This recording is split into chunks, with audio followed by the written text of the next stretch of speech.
morning, it's March 28th, and this is To My Liberal Friends.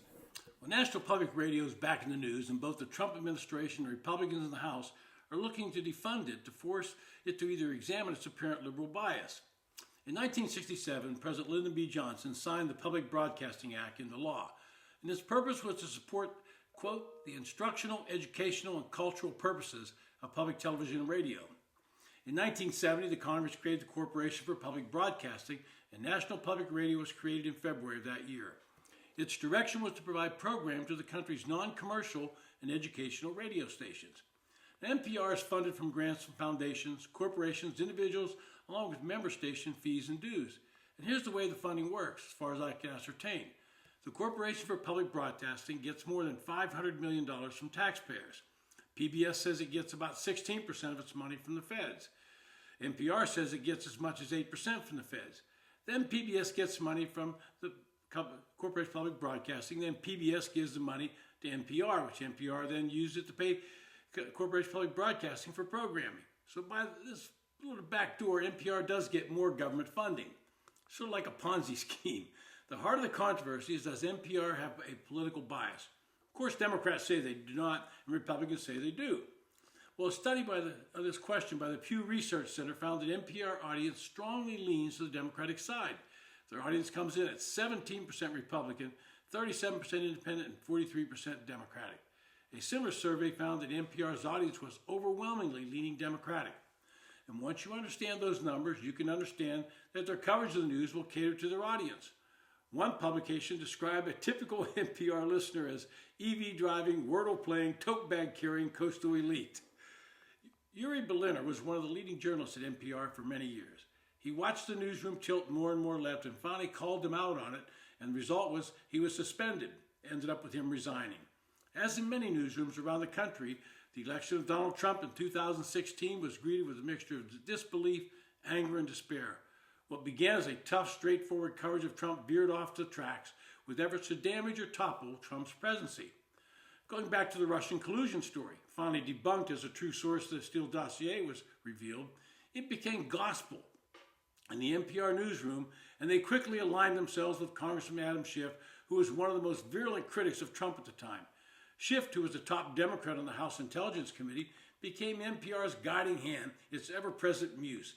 Looking back over what was happening at the time, NPR host interviewed Schiff 25 times about Trump and Russia. During many of those conversations, Schiff alluded to purported evidence of collusion. He had uncontroversial evidence of it. NPR reporters and hosts bought into this 100%. It should be pointed out that Schiff, now in the U.S. Senate, never produced this evidence he claimed to have. When the Mueller report found no credible evidence of collusion, NPR's coverage of that fact was almost non-existent. Didn't report on it. Russiagate quietly faded from NPR's program.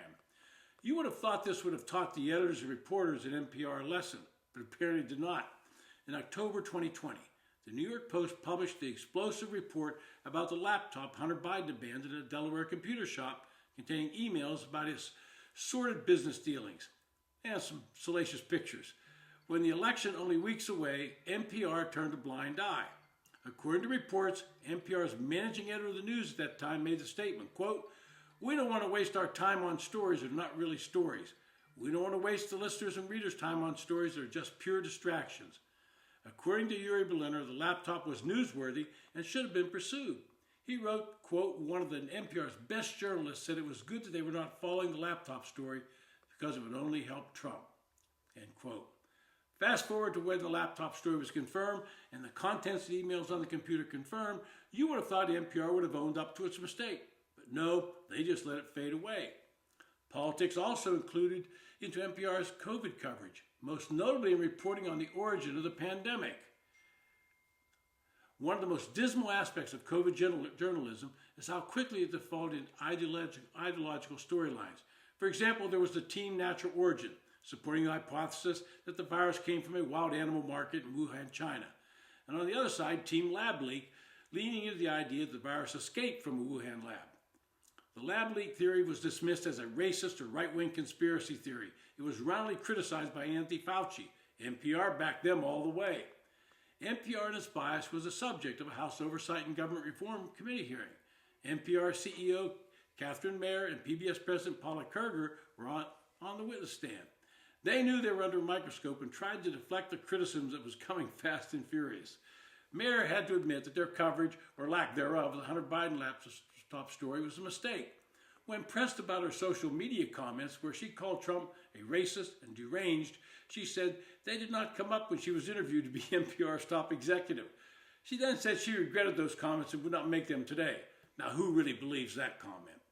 What I got from the hearing, listening to the questions and responses, was two executives who thought they could bias the news coverage at NPR when they had Democratic cover in the White House and Congress, and now tried to act like they had learned their lesson. Basically saying, I'm sorry, I won't do it again. Sounds like one of my children growing up. My solution is a simple one. There is a role for both NPR and PBS, but in today's world of 24-hour news cycles, they don't need to be in the news business. Democrats kept referencing Big Bird and Elmo, and they should keep right on producing those shows. But we need to take those two organizations back to education and culture and simply eliminate the news portion. That would solve the bias question once and for all. This has been To My Liberal Friends. Thanks for listening.